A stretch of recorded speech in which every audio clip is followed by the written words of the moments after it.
গাজা পরিস্থিতি নিয়ে আলোচনা করতে কাকরাইল থেকে আমাদের সাথে যুক্ত হচ্ছেন রাজশাহী বিশ্ববিদ্যালয়ের আন্তর্জাতিক সম্পর্ক বিভাগের সাবেক সভাপতি আব্দুল আল মামুন। জনাব মামুন, আপনাকে স্বাগত। যুদ্ধবিরতি নিয়ে আলোচনা করতে কাতারে ইসরায়েল প্রতিনিধি পাঠিয়েছে, কিন্তু এদিকে হামাসের শর্ত মানবে না বলে জানিয়েছেন নেতানিয়াহু। এই বিষয়টি সেক্ষেত্রে যুদ্ধবিরতির সম্ভাবনা কতটুকু দেখছেন? দেখুন, যুদ্ধবিরতি হয়তো মার্কিন প্রেসিডেন্ট ডোনাল্ড ট্রাম্প যদি চান যে একটা যুদ্ধবিরতি করবে, তাহলে এটা পোস্ট একটা সিজফায়ার হতে পারে। আপনারা লক্ষ্য করেছেন ডোনাল্ড ট্রাম্প যখন এই মেয়াদে ক্ষমতায় আসছেন তার আগে কিন্তু তড়িঘড়ি করে একটা যুদ্ধবিরতির ব্যবস্থা তিনি করেছিলেন।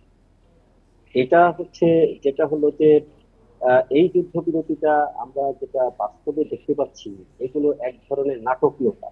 অর্থাৎ ইসরায়েলকে প্রস্তুতি নেয়ার জন্য একটা পরিস্থিতি সৃষ্টি করে দেয়। মাঝে মাঝেই এই ধরনের দেখেন কয়েকবার যুদ্ধবিরতি হলো।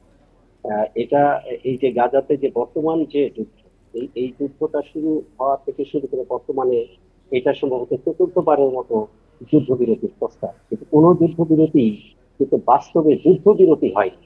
মানে ঘোষণা হয়েছে যুদ্ধবিরতি, কিন্তু ইসরায়েল কিন্তু তার আক্রমণ অব্যাহত রেখেছে, তার কর্মতৎপরতা অব্যাহত রেখেছে। যুদ্ধবিরতি কিন্তু তারা কাগজে কলমে স্বাক্ষর করলেও সেটা মানেনি। কাজেই আপনি যদি বলেন যে যুদ্ধবিরতি বলতে যে জিনিসটা বোঝায়, এইটা কিন্তু ওই অর্থে কখনোই হয়নি। এবং এটা হয়তো যেটা যে ডোনাল্ড ট্রাম্প যেহেতু বলেছেন যে তিনি এটা মধ্যস্থতা করছেন, এবং হামাস যেহেতু বলেছে যে তারা মার্কিন এই যে প্রস্তাব সেটাকে সমর্থন করছে, সুতরাং হয়তোবা মানে কূটনৈতিক শিষ্টাচারের দিকে বজায় রেখে ইসরায়েল হয়তোবা যুদ্ধবিরতিতে রাজি হবে। কিন্তু সেই যুদ্ধবিরতি বলতে যে কার্যক্রম বোঝায়, সেই কার্যক্রম আমার মনে হয় না তারা করবে। কারণ আপনারা দেখেন যে ইসরায়েল জাতিসংঘের নেতৃত্বে বা মার্কিন যুক্তরাষ্ট্রের নেতৃত্বে যে ত্রাণ দেওয়া হচ্ছে সেই নিরীহ মানুষগুলো, যারা শুধুমাত্র খাদ্য সংগ্রহের জন্য যাচ্ছে, তারা তো আর্মস ক্যাডার, তাদের উপরে হত্যাকাণ্ড চালাতে তারা দ্বিধা করছে না।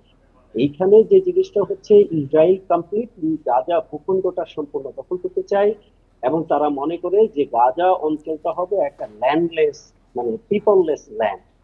এইটার জন্য এখন প্যালেস্টাইনের সামনে তিনটা পথ।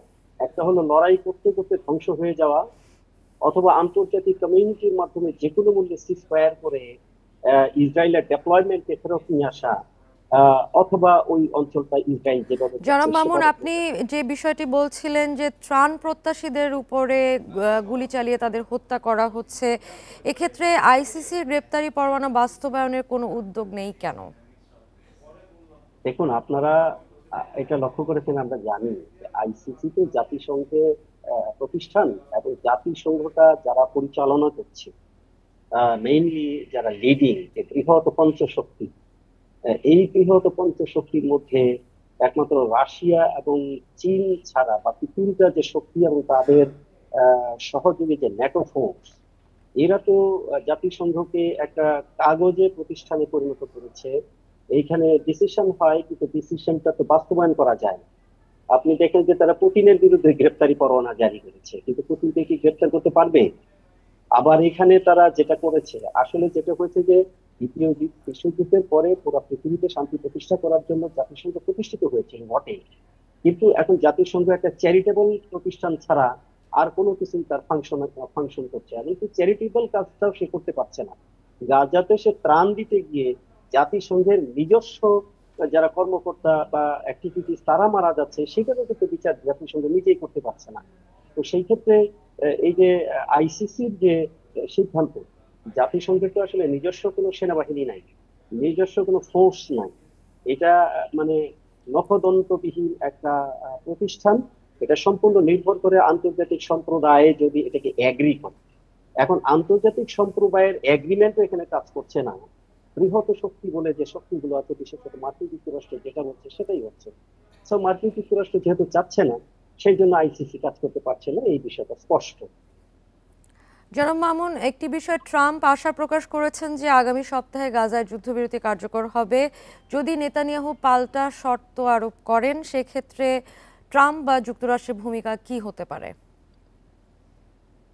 দেখুন, মার্কিন যুক্তরাষ্ট্রে আমি যে কথাটা অনেকবার বলেছি যে মার্কিন যুক্তরাষ্ট্রের যে সরকার তাদের ডিসিশন মেকিং প্রসেসটা কেমন। মার্কিন যুক্তরাষ্ট্রের ডিসিশন মেকিং প্রসেসের একদম পাইভটাল পজিশনে মার্কিন যুক্তরাষ্ট্রের প্রেসিডেন্ট থাকলেও তাকে বিভিন্ন কমিটি মেনটেন করে কাজ করতে হয় এবং এই কমিটিগুলোকে প্রভাবিত করে বিভিন্ন লবিস্ট গ্রুপ। এবং মার্কিন যুক্তরাষ্ট্রের সবথেকে শক্তিশালী লবিস্ট গ্রুপ হচ্ছে আপনার জিওনিস্ট লবিস্ট গ্রুপ, যারা ইসরায়েলকে সাপোর্ট করে।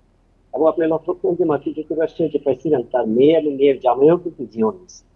সো কাজে মধ্যপ্রাচ্য সংক্রান্ত যে নীতিগুলো আছে এই নীতিগুলোতে মার্কিন যুক্তরাষ্ট্রের প্রেসিডেন্ট মুখে যাই বলুক, বাস্তবে নেতানিয়াহু বা ইসরায়েলের যে প্রেসিডেন্ট হবে, আপনি দেখেন বর্তমানে মার্কিন প্রশাসনের যিনি মধ্যপ্রাচ্য বিষয়ক দায়িত্বে আছেন তিনি নিজেও কিন্তু ইহুদি।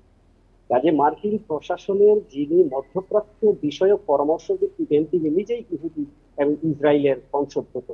কাজেই মার্কিন প্রশাসন পাইভটাল পজিশনে ডোনাল্ড ট্রাম্প আছেন, এটা ডোনাল্ড ট্রাম্পের কথাটা মাঝে মাঝে আমরা জানি যে অনেক ফ্ল্যাকচুয়েশন করছেন, তিনি বলছেন এক কথা করছেন আরেক কথা, এটা কিন্তু তার শুরু থেকে আমরা লক্ষ্য করেছি।